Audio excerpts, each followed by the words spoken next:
momento agora, olhar com os olhos do seu coração para esse Deus maravilhoso. Depositar nele a sua esperança.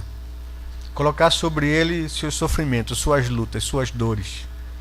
Buscar do Senhor nessa noite renovo, graça, paz para o nosso coração. Eu gostaria de convidá-los a que vocês pudessem abrir suas Bíblias juntamente comigo, lá no Evangelho segundo escreveu João, no capítulo 1, nos versos 29 a 31.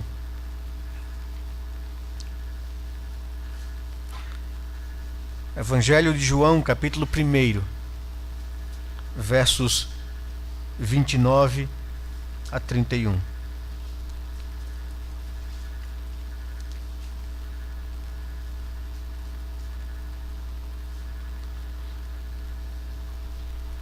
Nos diz assim a palavra de Deus, que no dia seguinte viu João a Jesus, que vinha para ele e disse: Eis o Cordeiro de Deus, que tira o pecado do mundo.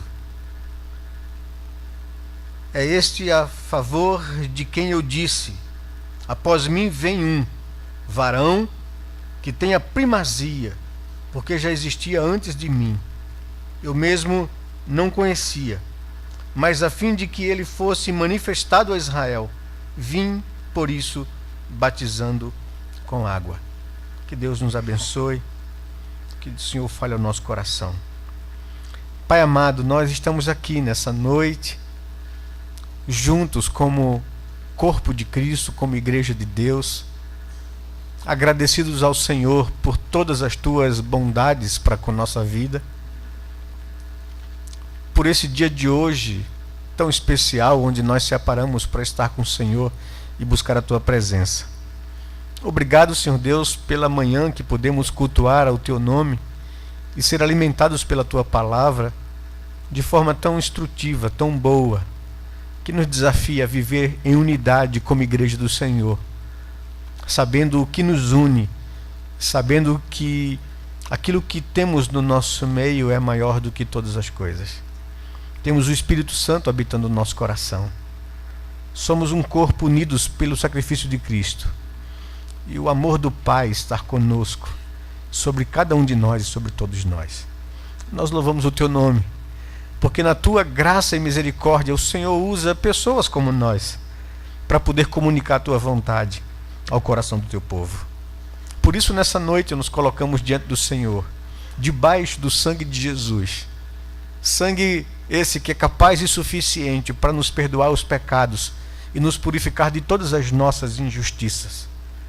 Sangue esse, Senhor Deus, que nos dá acesso à tua presença, que nos faz aceitáveis diante do Senhor, que nos acolhe, Senhor Deus, com amor e graça. Fala ao nosso coração nessa noite pelo teu Espírito.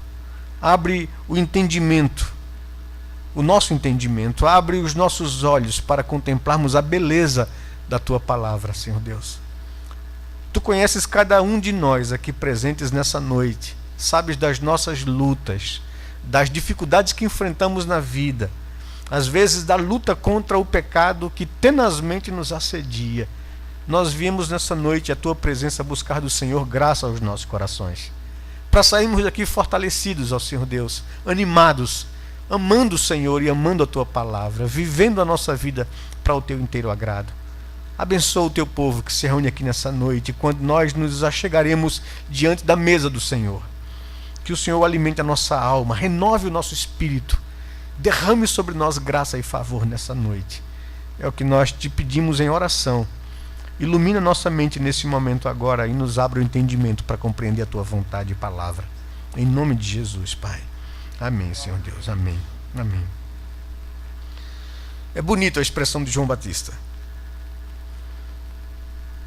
Eis o Cordeiro de Deus, que tira o pecado do mundo.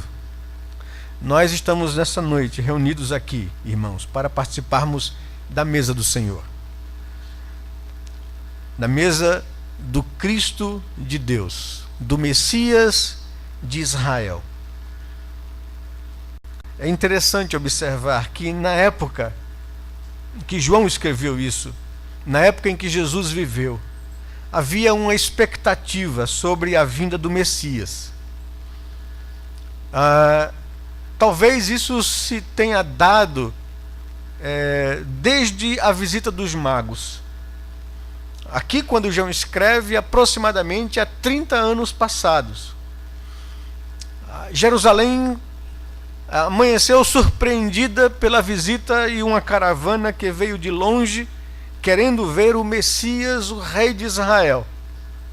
E o texto de Mateus capítulo 2, versos de 1 a 12, que narra essa visita, nos diz que Jerusalém fora pega de surpresa. E toda Jerusalém ficou alarmada com essa notícia. Onde está o Messias, o rei dos judeus, o rei de Israel?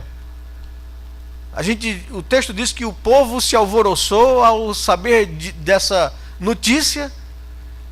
O rei Herodes ficou alarmado e indignado com os seus profetas e os seus consultores religiosos que não haviam avisado. Mandou convocá-los todos e pediu deles um esclarecimento, uma posição.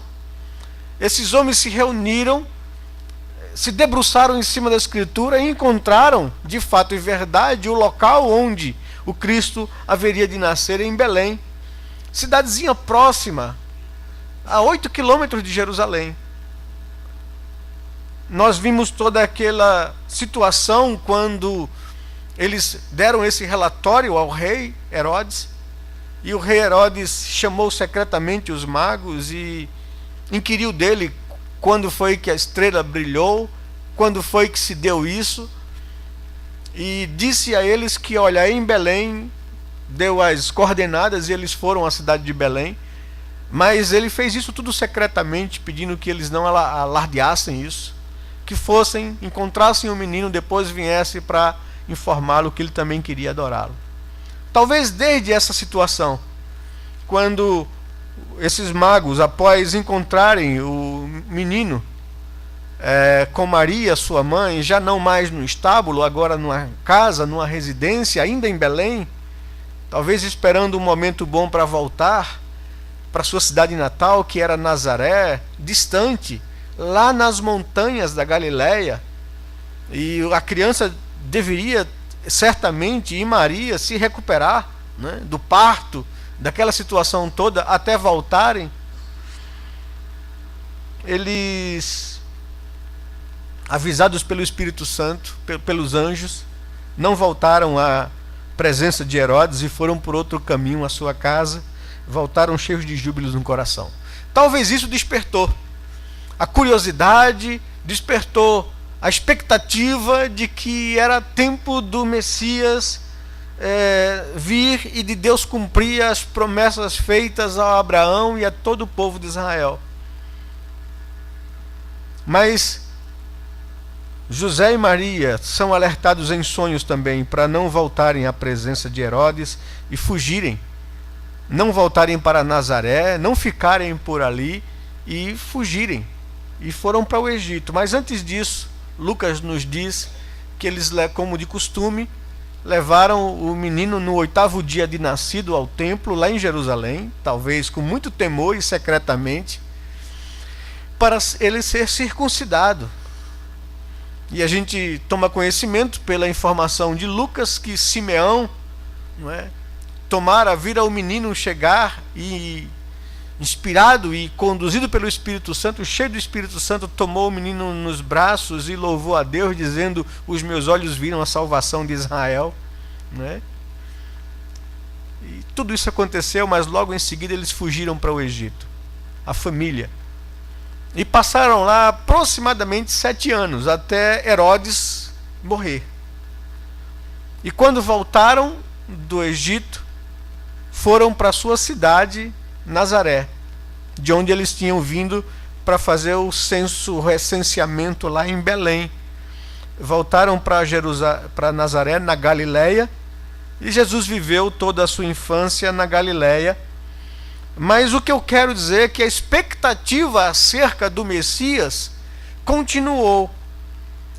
A volta da família, depois da morte de Herodes, se deu, Mas havia uma expectativa toda naquele ambiente acerca da vinda do Messias. Muitas pessoas, muitos líderes se levantaram se dizendo o Cristo. É tão verdade que a gente percebe na palavra de Gamaliel, quando os discípulos, após a morte de Jesus, após sua crucificação, após sua ressurreição, eles são presos por pregarem a Cristo e são quase mortos pelas autoridades religiosas. E Lucas registra que lá em Atos, no capítulo 5, após esses homens serem presos, os apóstolos, eles, diz o verso 33 de Atos capítulo 5, que eles, porém, ouvindo, os fariseus ouvindo o testemunho desses apóstolos, se enfureceram e queriam matá-los. Mas levantando-se no sinédrio um fariseu, chamado Gamaliel, mestre da lei, acatado por todo o povo, mandou retirar os homens por um pouco, e falou em particularmente para o sinédrio essas palavras, diz o verso 35: Israelitas, atentai bem no que ides fazer a estes homens, porque antes destes dias se levantou Teudas, insinuando ser ele alguma coisa, ao qual se agregaram cerca de 400 homens, mas ele foi morto. E todos quantos lhe prestavam obediência se dispersaram e deram em nada. Depois desse, levantou-se Judas, o galileu, nos dias do recenseamento, ou seja, na época em que Jesus havia nascido. Então parece-me que havia uma expectativa acerca da vinda do Messias, e falsos messias estavam se levantando e trazendo muitas pessoas atrás de si, após si. E Gamaliel está argumentando isso com o sinédrio, que tentava silenciar, matando os apóstolos. E ele diz: nos dias de recenseamento se levantou Judas, que era um nome muito comum na época, veio da Galileia. Isso é curioso também, porque Jesus foi chamado Nazareno ou Galileu, porque havia profecias que diziam que o Messias seria chamado de Nazareno. Então pessoas se levantaram se dizendo o Messias, se dizendo o Cristo. E diz o texto no verso 37 que esse Judas o Galileu levou muitos consigo, mas também este pereceu, e todos quantos lhe obedeciam foram dispersos. Agora vos digo, dai de mão a estes homens, deixai-os, porque se este conselho ou esta obra vem de homens, perecerá, como pereceu Teudas, como pereceu Judas. Mas se é de Deus, não podereis destruí-los, para que não sejais porventura achados lutando contra Deus. E concordaram com ele. Então vejam que essa questão da vinda do Messias, da manifestação do Messias, era algo comum, uma expectativa da época de Jesus. Isso me aguçou muito a curiosidade com essa visita a Israel, com a conversa com o Ilan, que foi o nosso guia, um israelita, acerca de procurar entender por que até hoje a nação de Israel, enquanto nação, não admite nem reconhece Jesus como o Messias de Deus, como o Messias de Israel. Eles o entendem como um desses líderes que se levantaram e que deu certo e que levou multidões e todo o Ocidente após ele, mas enquanto nação não reconhece como sendo o Messias de Israel. Muitos então se levantaram se dizendo alguma coisa, se dizendo Cristo, se dizendo Messias, e arrastaram muitos homens atrás de si, mas deram em nada, porque ao morrer não ressuscitaram, não libertaram Israel, não fizeram a obra pelo qual todo o Antigo Testamento apontava que o Messias faria. O povo mesmo e os líderes religiosos chegaram a pensar que João o Batista, esse a quem nós nos referimos acerca da declaração de Jesus, acerca de Jesus, muitos pensaram, o povo pensou que João seria o Cristo, seria o Messias.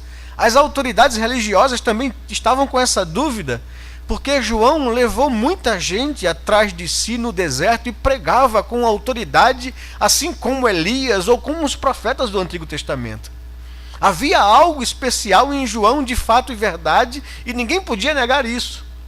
O próprio Jesus afirmou para os seus ouvintes que não há ninguém nascido de mulher como João, que desde o seu ventre foi cheio do Espírito Santo. Um homem consagrado a Deus, que viveu toda a sua vida no deserto, estudando, e apareceu na sua maioridade no deserto, pregando para as pessoas, sem fazer nenhuma propaganda. Ele não ia para as cidades para juntar multidões. Esse homem se separou do convívio da sociedade e pregava no deserto da Judéia, próximo a Betânia, no Rio Jordão. E multidões afluíram para ouvir a sua pregação.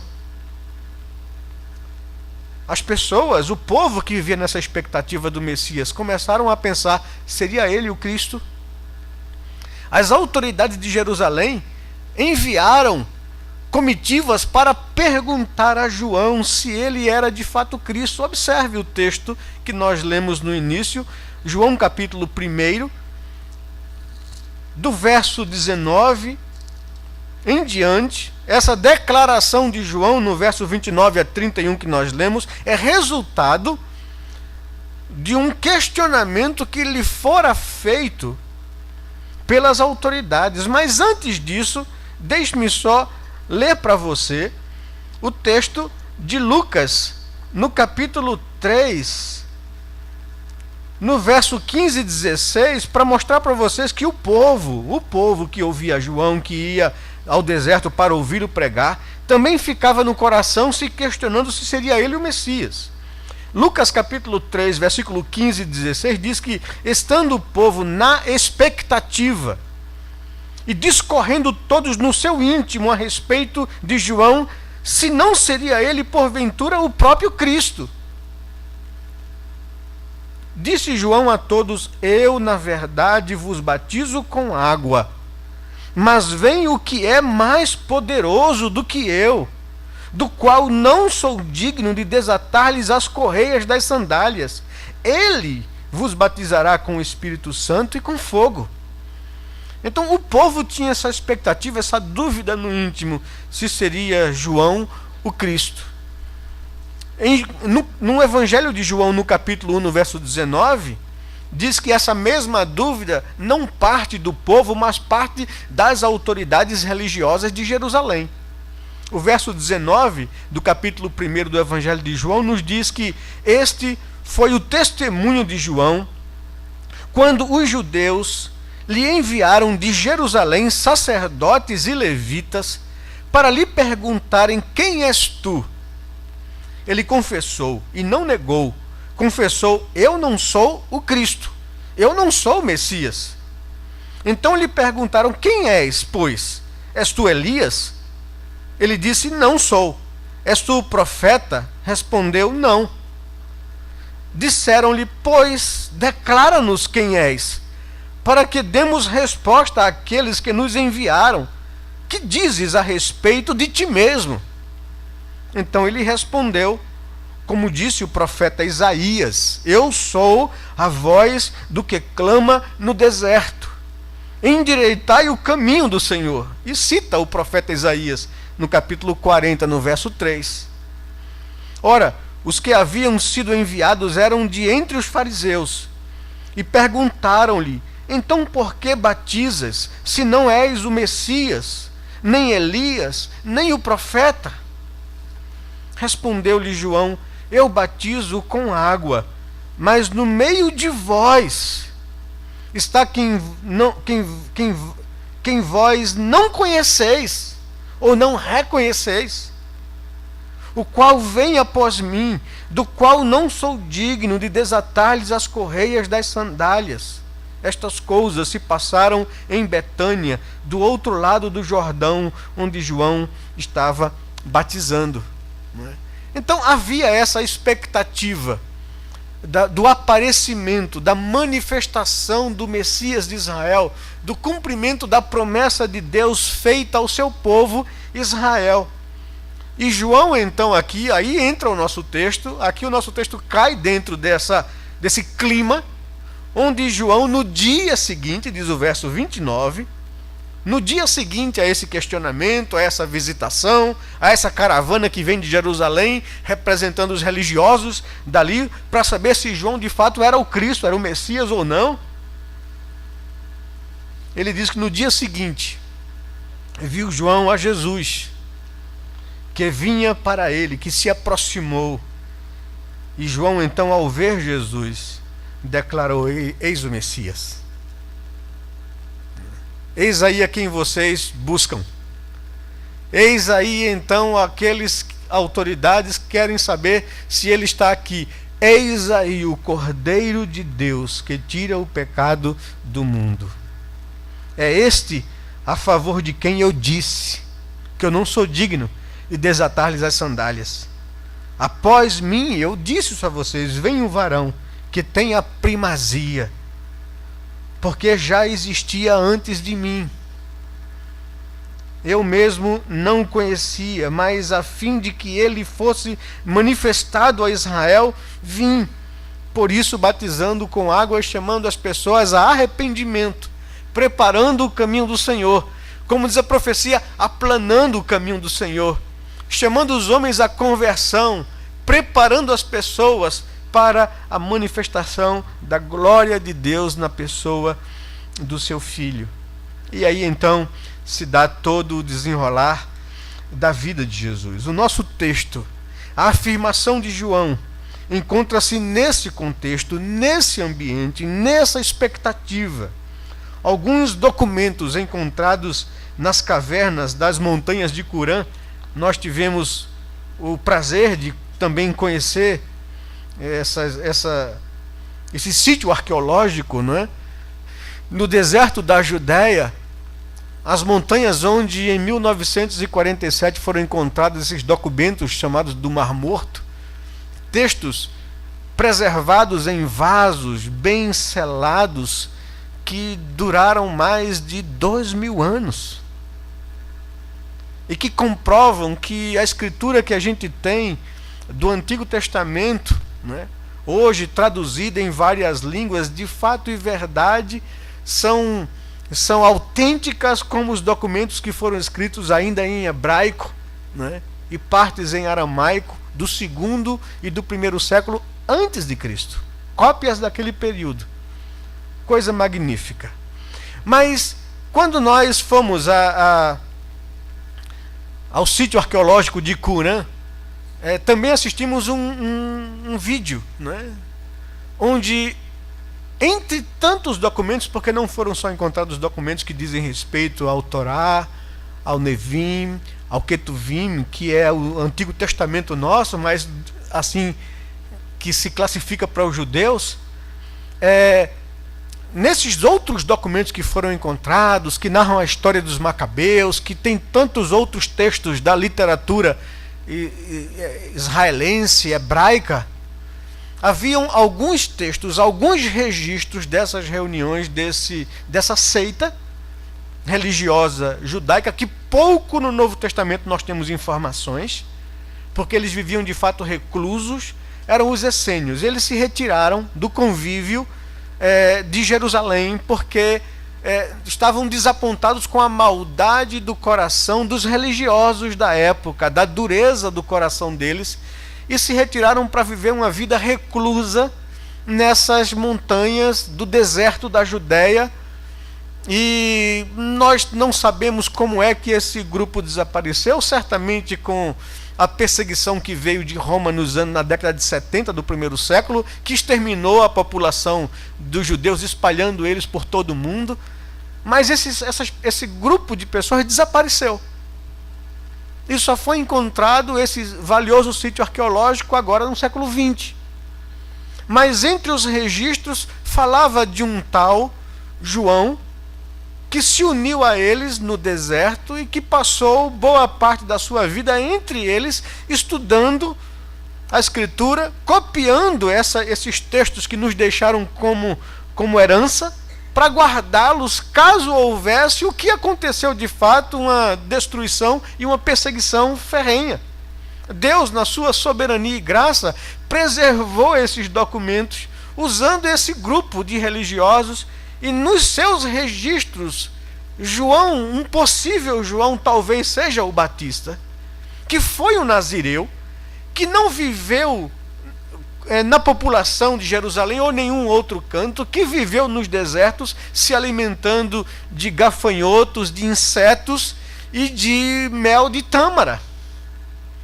Era um nazireu consagrado a Deus, que não bebia vinho, não tomava bebida forte, não cortava os cabelos, era um monge no deserto. E que esse João, quando chegou numa idade adulta, resolveu deixar a comunidade dos essênios e foi pregar no deserto da Judéia, preparando as pessoas para a vinda do Messias. Esses registros estão lá. E possivelmente seja esse João. Esse João que apareceu no deserto da Judéia pregando para as pessoas arrependimento, chamando as pessoas a serem purificadas pelo batismo de arrependimento para a vinda do Messias. É um João que não sabemos exatamente como, mas parece que começa a pregar próximo ao Rio Jordão, em Betânia, como os vimos no texto, e as multidões começam a afluir ao deserto para ouvir a sua mensagem. É esse João que, ao ver Jesus se aproximar dele, afirma: eu não conheço. Ele era parente de Jesus, inclusive mais velho, né? 6 meses, quando o anjo apareceu para aquele casal de gente crente, um pai sacerdote, uma mãe piedosa, que não podia ter filhos, e disse que nasceria um, né? Zacarias recebeu essa revelação de Deus. Maria, ao receber a revelação do anjo, Isabel era uma mulher idosa, Maria era uma jovem adolescente. E quando recebe a visita, eram parentes. Ela morava próximo a Jerusalém. O profeta Zacarias, com a sua esposa, era sacerdote no templo. Maria habitava em Nazaré, na Galiléia, nas montanhas de Nazaré, muito distante. E ao receber do anjo a notícia de que ela fora escolhida para ser a mãe do Salvador, né? E ao receber a notícia do anjo que Isabel, tua parenta, que já era avançada em dias e que não podia ter filhos, Deus a fez ter filhos. E ela saiu dali para visitar a sua parenta, né? E aquele diálogo belíssimo, maravilhoso, quando ela chega e fala, o menino João Batista no ventre dela se move ao ouvir a voz da mãe do Messias. E Isabel diz isso: que honra é essa que me venha visitar a mãe do meu Salvador? Não é? E aquela passagem tão bonita, o cântico de Maria, é algo maravilhoso a gente poder entender toda essa situação. Mas João Batista, ou João o Batista, aquele que pregava batismo, chamando as pessoas à purificação, era um batismo de purificação, de lavar a vida para poder se preparar para o Messias. E nós estamos aqui nessa noite para nos aproximarmos da mesa do Senhor. E somos chamados também a arrependimento, a nos preparar para esse momento de comunhão com o nosso Deus. E eu sei que todos nós, à semelhança do povo da população de Israel, de Jerusalém, nós somos pessoas pecadoras, que mesmo conhecendo a graça de Deus, mesmo conhecendo a revelação do Senhor, tantas vezes, como eles, esfriamos na nossa expectativa de ver o dia do Senhor chegar. Não é? Ontem à noite estávamos aqui no Adore, em família, e o último cântico que foi cantado foi aquele cântico maravilhoso, de uma época gloriosa, de louvor sincero a Deus da década de 80, não é? Quando Jairinho, né, faz aquela música na expectativa de ver o dia do Senhor chegar. Ó Pai, eu queria tanto ver o meu Senhor descer, vindo me encontrar. Eu fico me perguntando quando foi que nós, a Igreja do Senhor, perdemos essa perspectiva de vida. Porque muitas vezes a nossa preocupação é em Deus abençoar os nossos planos, sonhos e projetos pessoais. E às vezes pouco falamos ou pouco alimentamos a expectativa de ver um dia o nosso Redentor voltar. De podermos dizer no nosso coração: Maranata, vem Jesus, queremos viver para ver esse dia chegar. Eu pergunto a você: você tem vivido nessa expectativa de ver esse dia chegar? De ver o Salvador vir entre as nuvens dos céus e todo olho vai vê-lo, todo joelho vai se dobrar diante dele, toda boca vai confessar que ele é Senhor, para a glória de Deus Pai? Eu me pergunto, enquanto nós cantávamos, eu digo: Senhor, quando foi que nós perdemos essa expectativa de viver para isso acontecer? Das nossas orações, do nosso trabalho, do nosso esforço, ser nesse sonho de dizer: Maranata, vem Jesus. Nós corremos o mesmo risco desse dia chegar de surpresa para a gente. Os textos que Jesus, ensinando aos seus discípulos, se referem a esse dia. Diz que é um dia que virá como ladrão. Quando menos se esperar, acontecerá. E a grande pergunta que o Senhor lança ao coração dos discípulos, daqueles que lhe ouviam, é se eles não serão pegos de surpresa. O Senhor Jesus conta parábolas, exorta-nos a não ser como aquelas virgens nécias que não estavam prontas para o encontro com o noivo. Ele fala dessa história belíssima, magnífica, da cultura semítica, do casamento.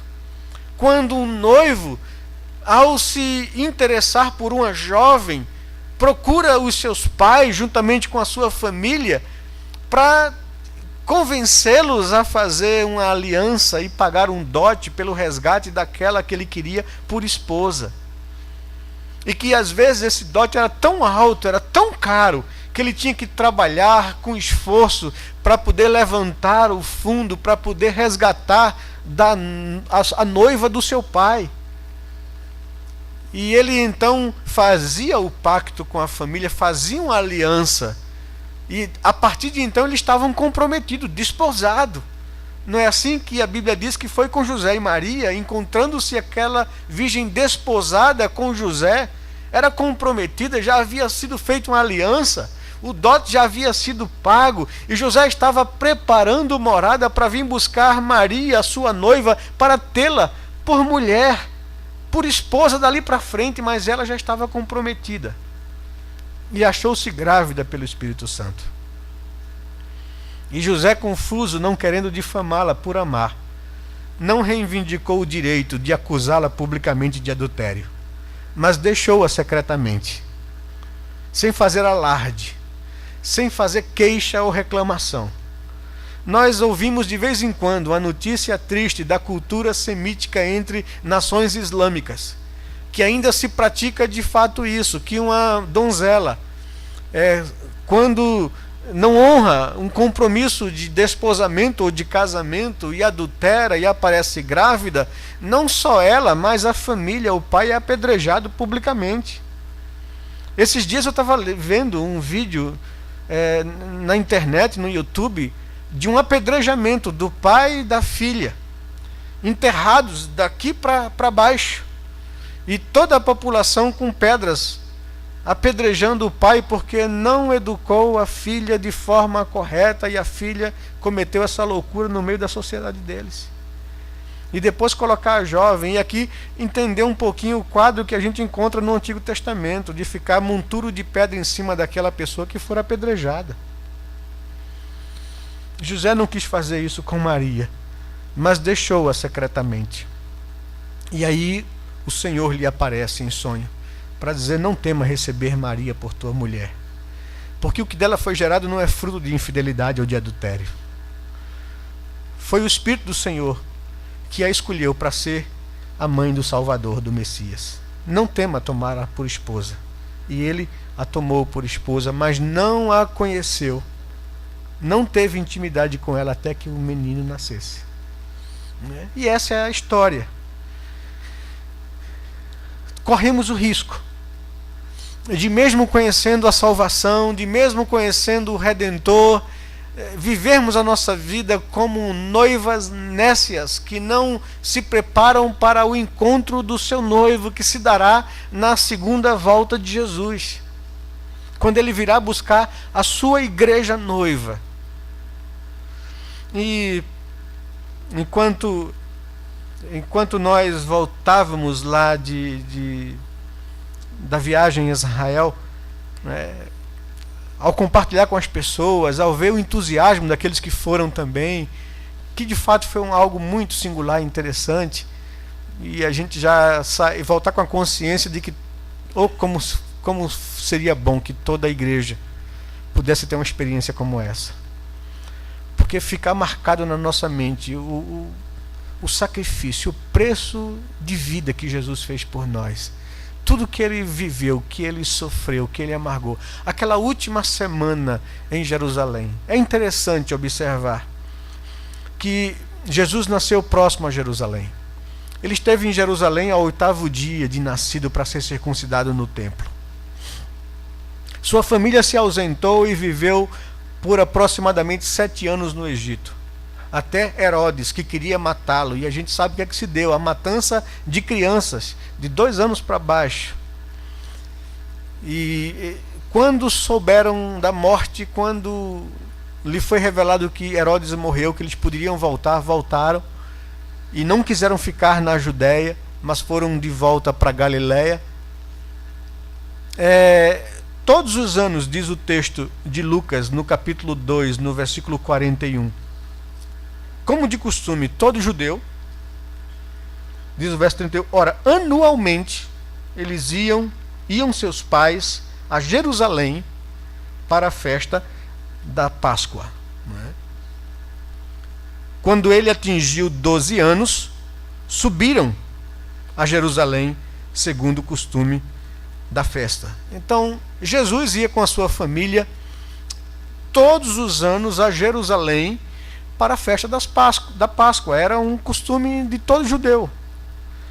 E a Páscoa eles comemoravam e celebravam a libertação que Deus fizera do povo lá do Egito. E foi exatamente nessa Páscoa, nessa festa da Páscoa, que Jesus, na sua última semana, subiu a Jerusalém. Subiu a Jerusalém com seus discípulos. Todo ano ele ia lá, todo ano tinha problemas com os fariseus, todo ano juntavam-se pessoas para ouvi-lo, todo ano acontecia isso. Jesus passou 3 anos da sua idade adulta no seu ministério público, rodeando toda aquela região, mas uma vez por ano eles tinham que descer a Jerusalém na festa da Páscoa para ali adorar a Deus na Páscoa. Até que chegou a sua última semana. E ele veio a Jerusalém. Foi uma semana tensa. Foi uma semana difícil. Foi uma semana dolorosa, sofrida por Jesus. Porque ele sabia que estava indo para a sua última Páscoa. Lá ele seria entregue nas mãos das autoridades. Lá ele seria humilhado. Lá ele seria morto na cruz. Chora ao chegar em Jerusalém, lá no Monte das Oliveiras, olhando para a cidade de frente. É uma visão muito bonita. O Monte das Oliveiras, você vê Jerusalém na sua frente, o templo, o segundo templo, construído por Herodes. E ele chorar sobre a cidade dizendo: Jerusalém, Jerusalém, que apedrejas os profetas e matas os que te foram enviados. Quantas vezes eu quis acolher os teus filhos debaixo das minhas asas, como a galinha faz com seus pintinhos, vós não quisestes. É por isso que você será sitiada, cercada, e não ficará aqui pedra sobre pedra. E Jerusalém foi destruída, 37 anos depois dessa profecia de Jesus.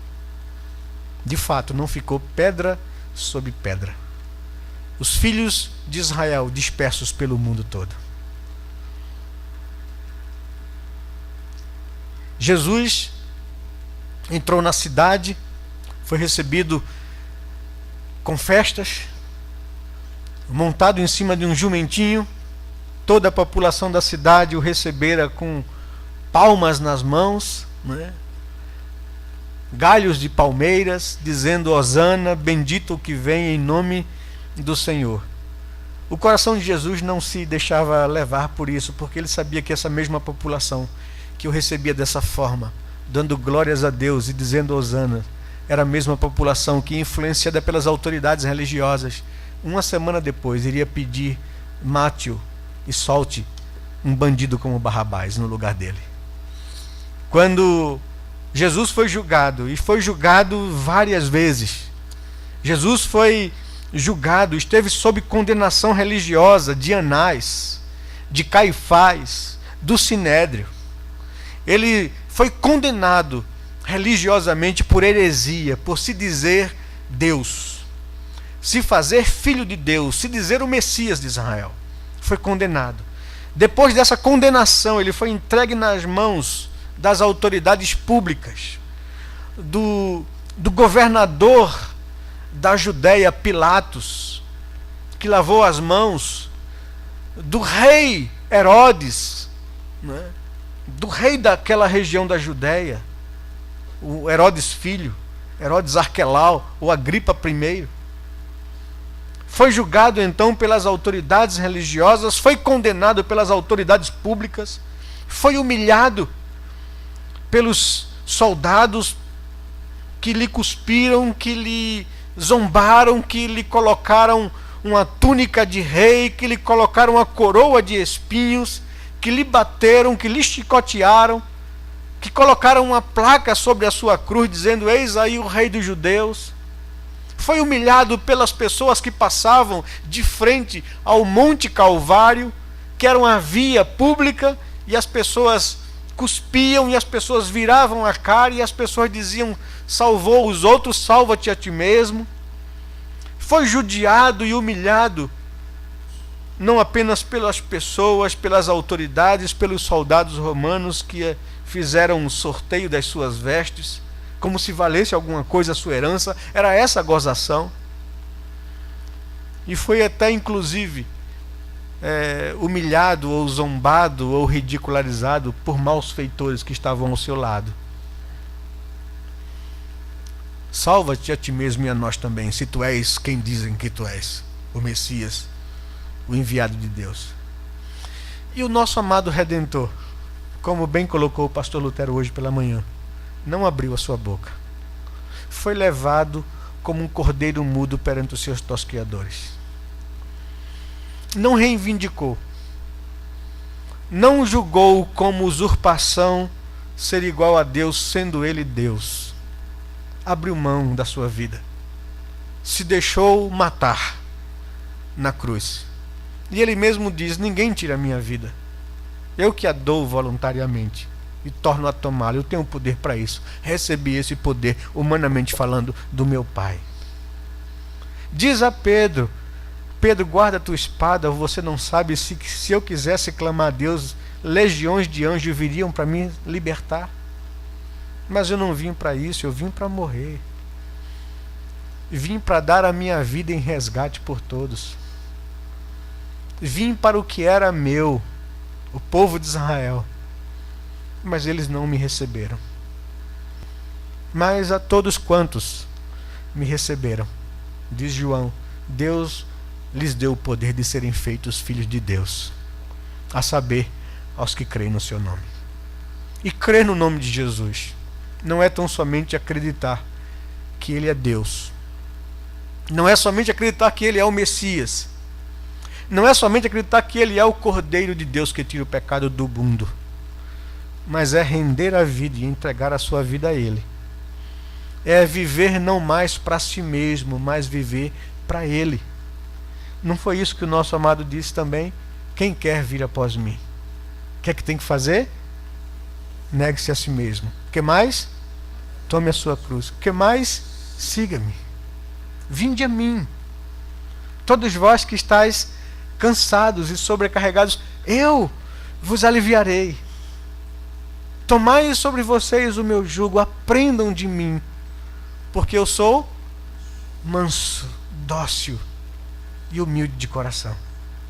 Vocês encontrarão descanso para as almas de vocês. Quem aqui se sente cansado? Quem aqui se sente sobrecarregado da vida? Quem aqui não aguenta mais as dificuldades, os problemas, os desafios, os pecados?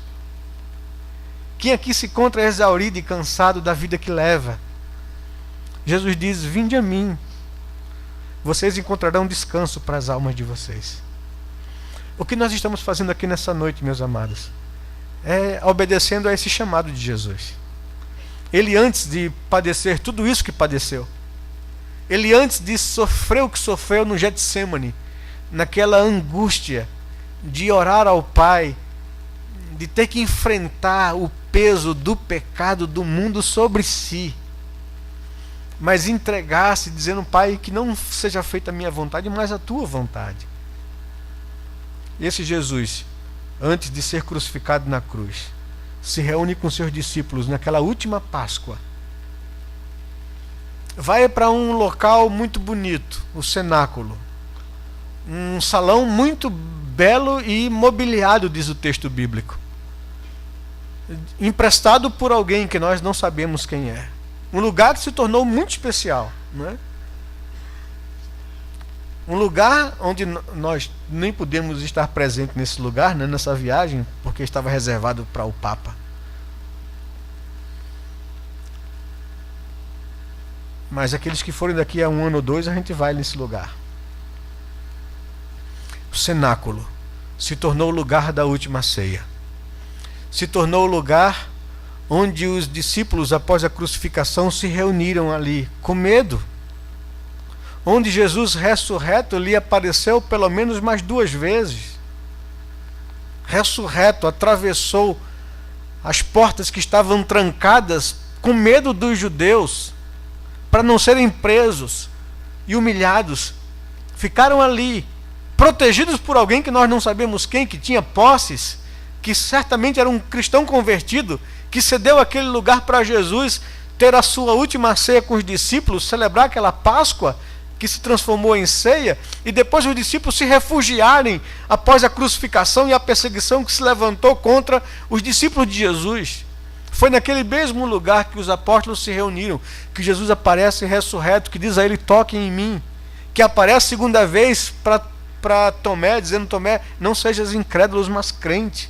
Olha as minhas mãos, olha o meu lado, sou eu, ressurreto.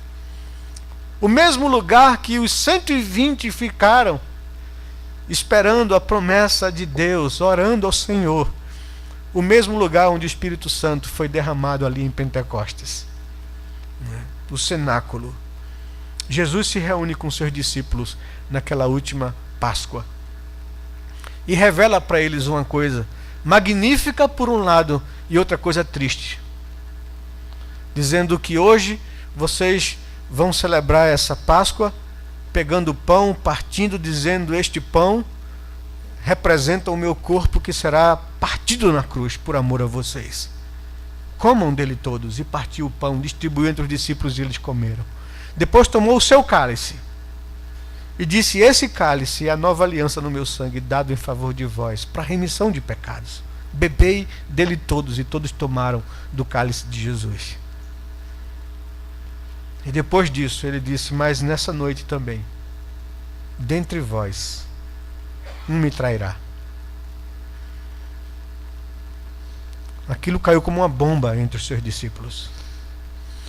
O texto diz que João se encosta no seu ombro para perguntar: sou eu, Senhor? A essa altura da vida deles, e isso é o que nós estamos também com consciência aqui, não há entre nós uma pessoa isenta de decepcionar Jesus. Já fora o tempo em que Pedro, João, Tiago, juntamente com os outros discípulos, disputavam dentre eles quem era o mais espiritual e o melhor deles. Já fora o tempo em que usam até a própria mãe para tentar mover o coração de Jesus, para dizer: quando o Senhor vier no teu reino, faz com que os meus filhos se sentem um à tua direita e outro à tua esquerda. E o Senhor dizer para ela: mulher, você não sabe o que você está pedindo, né? A minha glória vai ser manifesta na cruz. E você não vai querer que os seus filhos estejam na cruz, um do meu lado e outro do outro. Não é? Jesus chega para os seus discípulos diversas vezes para dizer: não é assim entre vós. É assim no mundo, mas não é assim entre vós. Quem quiser ser o primeiro tem que ser aquele que serve. Não é? Eles já estavam longe disso, já sabiam, já conheciam o seu coração pecador. Talvez Pedro ainda não. Pedro é o último que passa por essa experiência de quando Jesus diz isso, ou antes dele dizer que o pastor será ferido e as ovelhas se dispersarão, Pedro dizer: eu não. Todos eles podem se dispersar, eu não. E foi o que teve que passar por um momento mais triste, mais doloroso, mais sofrido. E eu queria dizer uma coisa para vocês aqui, aplicando essas verdades ao nosso coração. Quisera Deus que todos nós já tivéssemos chegados, e espero que tenhamos chegados aqui, na consciência de que somos salvos, de fato. Fomos regenerados pela graça de Deus. Somos pecadores indignos desse favor. Mas louvado seja o Senhor, porque somos eleitos do Senhor. Porque o Espírito Santo de Deus me convenceu o coração dessas verdades. Que eu amo a Jesus. Que eu quero servi-lo e segui-lo, e com a minha vida glorificar o seu nome. Que eu não quero mais viver a vida para mim mesmo, eu quero viver para fazer a sua vontade, pois essa decisão que me fará ser feliz. Porque a felicidade não habita em conquistar isso, aquilo ou aquilo outro, mas em entregar a minha vida a Deus e viver para a sua vontade. Descanso para a alma, satisfação, felicidade é consequência de entregar a vida a Cristo e viver para Ele e não mais para mim mesmo. A infelicidade nossa e da humanidade é viver a ilusão, né, de que nós conquistaremos essa felicidade quando alcançarmos isso, aquilo ou aquilo outro.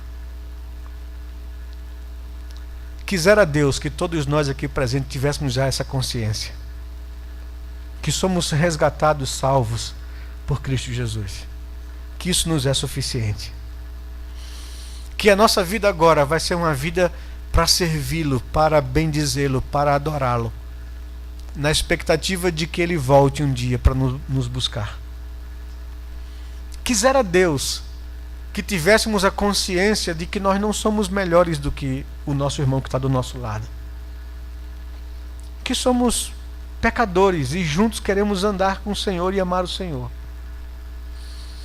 Quisera Deus que pudéssemos aqui recostar a nossa cabeça no ombro do Senhor para dizer: Senhor, não me deixe negá-lo, não me deixe traí-lo, não deixe que a minha natureza pecaminosa cometa isso contra o Senhor. Não é? Quisera Deus que todos nós pudéssemos, em decorrência dessa consciência de que somos salvos somente por sua graça, dedicar a Ele a nossa vida e o nosso amor. Quisera Deus que, ao nos aproximarmos dessa noite da mesa do Senhor, ao recebermos o pão e ao tomarmos o cálice, pudéssemos fazê-lo com o coração agradecido ao Senhor, dizendo ao Senhor: Senhor, muito obrigado, porque mesmo sabendo que eu não mereço a tua graça e o teu favor, o Senhor me escolheu. Eu estou aqui por causa do teu Espírito Santo. Eu queria renovar os meus votos contigo nessa noite. Quisera Deus a gente pudesse chegar ao Senhor e dizer: Senhor, eu posso olhar para trás da minha vida e ver que eu tenho pecado tanto, que eu tenho falhado tanto, que eu tenho ficado tão aquém daquilo que o Senhor espera de mim. Eu sei que o Senhor me deu todas as condições de viver uma vida que agrade ao Senhor. Eu sei que o Senhor me perdoou plenamente de todos os meus pecados naquela cruz. Eu sei que o sangue de Jesus é suficientemente capaz para me limpar e me purificar de todas as minhas injustiças. Eu sei que o Senhor me fez um filho teu e eu sou herdeiro da graça que Cristo Jesus tem direito. Me foi dado os mesmos direitos. Eu sou cidadão dos céus. Eu sou povo de Deus. Eu sou igreja do Senhor. Eu sou família de Deus. Graças a Deus por isso, Senhor. Mas me faça viver uma vida que te agrada. Eu sei que a graça do Senhor, que o teu Espírito habitando no meu coração, me ajuda a viver a vida, me capacita a viver a vida que o Senhor quer que eu viva. Me convence do perigo, me convence do pecado. Coloca tristeza em meu coração quando eu desobedeço e peco contra o Senhor. Me conduz a arrependimento. Me restaura, me renova. Quisera Deus a gente pudesse ter consciência do valor que essa mesa significa. Não há nada mágico nela. O pão é pão. E o cálice de vinho é vinho. Ou até alguns produtos da uva. Não há nada mágico aqui. Mas há consciência de uma coisa. Esse pão representa o sacrifício de Jesus na cruz no meu lugar. Esse cálice de vinho representa o seu sangue que foi vertido para perdoar os meus pecados hoje, nessa noite.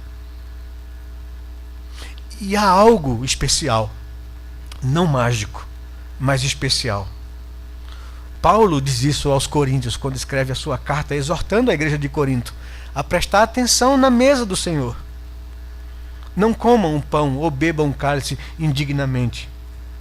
Porque quem come e bebe indignamente será culpado do sangue, da morte e do sangue do Senhor. Por isso, examine-se o homem a si mesmo. Observe a sua vida. Arrependa-se. Confesse a Deus. Decida-se a viver uma vida consagrada ao Senhor. E aí coma do pão e beba do cálice. Pois quem come e bebe dessa forma é edificado, é alimentado, é renovado em seu espírito.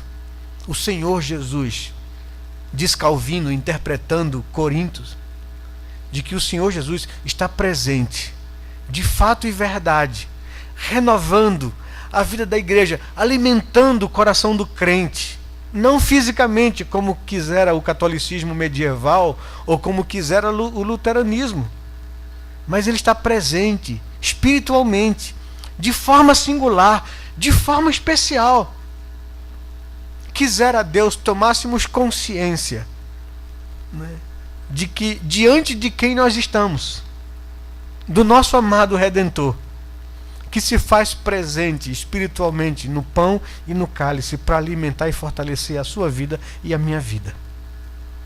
Mas para isso, nós precisamos tomar uma decisão na nossa vida hoje, nessa noite, de não mais viver segundo a nossa carne, de não mais viver uma vida descomprometida com Deus, mas de viver a nossa vida para o Senhor. Quem quer vir após mim, negue-se a si mesmo, negue-se ao pecado, negue a natureza que pulsa dentro de você pecaminosa. Toma a cruz. Tem um caminho de sacrifício. Servir a Cristo é enfrentar esse mundo, a hostilidade desse mundo. Perseguiram a mim, perseguirão vocês também. Mas tome a cruz. Sintam como os apóstolos o prazer de sofrerem afronta por causa do nome de Cristo. Não se envergonhem, não se entristeça, como quando por minha causa vos perseguirem e mentindo disserem todo mal contra vós. Alegrai-vos e exultai, porque é grande o vosso galardão nos céus. Pois assim perseguiram todos os profetas que viveram antes de vocês. Todos aqueles que viveram uma vida piedosa em Cristo sofreram perseguição. Vocês sofrerão perseguição também. Não será diferente com vocês. Mas estão dispostos a isso. Tomem a cruz e sigam-me. Andem nos meus passos. Vocês terão um tesouro nos céus. Porque a pátria de vocês, a felicidade de vocês, não está aqui nesse mundo, mas está com o Senhor escondido na glória. E quando Ele voltar, todos nós habitaremos para sempre com o Senhor. Eu queria encerrar esse momento agora com vocês, quebrando um pouquinho o protocolo, Kleber. Eu não sei se a gente vai ter condições, Paloma, se a gente tem condições, de cantar o cântico que nós cantamos ontem aqui no Adore.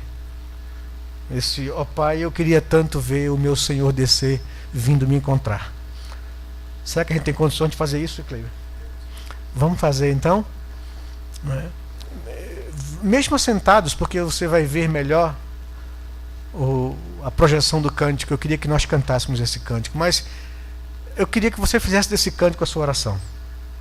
Que fosse esse o desejo que brotasse no seu coração nessa noite, quando nos aproximarmos da mesa do Senhor. Dizer para Jesus: eu queria tanto ver, Pai, o meu Senhor descer vindo me encontrar.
Ó Pai, eu queria tanto ver o meu Senhor descer, vindo me encontrar. Eu posso até imaginar a refulgente glória do Senhor Jesus, transpondo as brancas nuvens do mais puro azul, onde nem sul nem norte existirá. Em meio às lágrimas, sorrisos de alegria e de prazer. Eu que era cego agora posso ver, contemplar, enfim. Por isso eu canto glória, glória, glória ao Autor da minha fé. Glória, glória ao Autor da minha fé.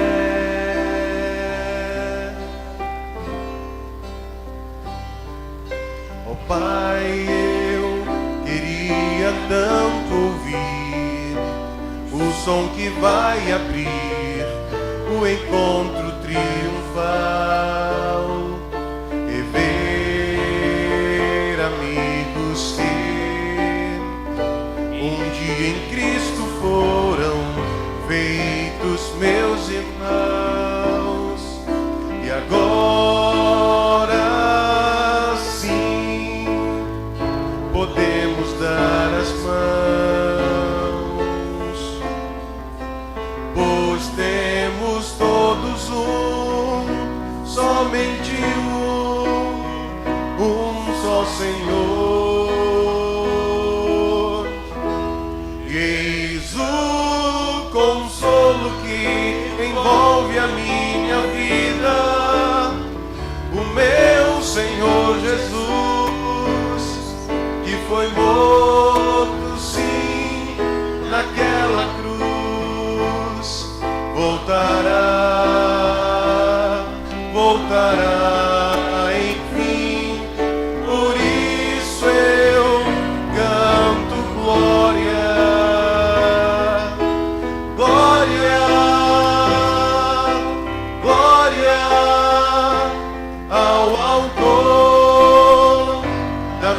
minha fé. Glória, glória ao autor da minha fé.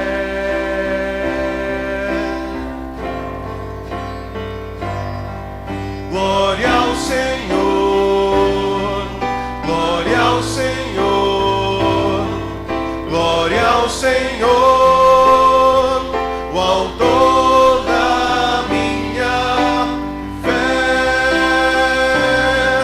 Glória ao Senhor, glória ao Senhor, o autor da minha fé.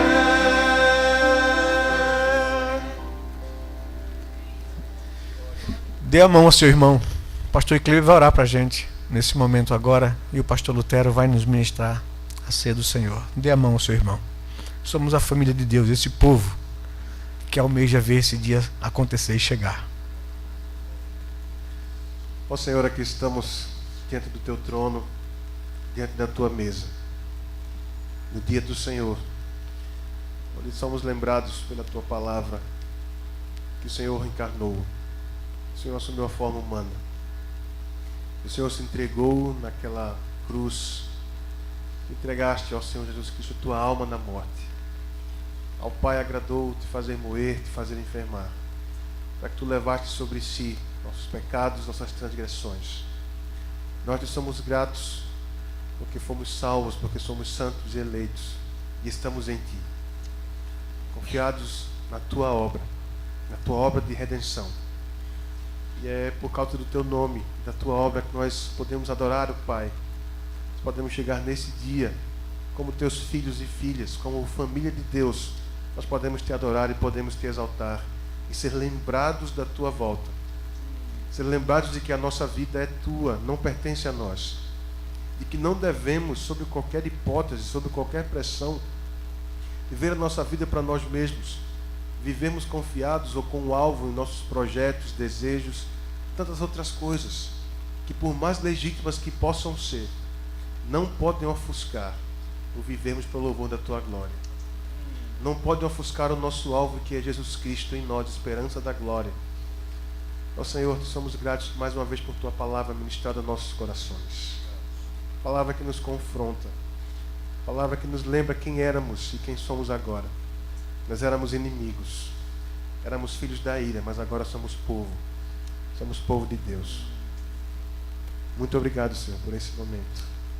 Obrigado por poder participar da tua mesa, por causa do Senhor Jesus. E é em nome dele que nós oramos e te louvamos. Em nome do Senhor Jesus. Amém. Amém. Amém.